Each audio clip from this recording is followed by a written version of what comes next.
No. Pinipilit mo talaga magising ng 12 o'clock ng madaling araw, no? Kahit antok-antok ko na, gagawin mo gigising ka talaga.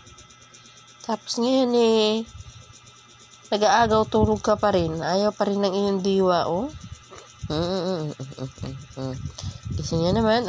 Sus. Yan, ganyan siya tuwing madaling araw. Pinipilit niya magising. Yun talaga yung oras niya. Oh, yan, smile. Sus. Ayan, yan. Yan, pulang-pula. Alam niyo na po kung anong ginagawa niya. Tuwing alas 12 ng madaling araw yan. Ganyan ang gagawin yan. Meron na siyang tamang oras. Ayun. Diba? Alam niyo na. Hello. Sus. Nag-aagaw tulog pa talaga. Antok na antok pa eh. Parang may ginawa ng milagro.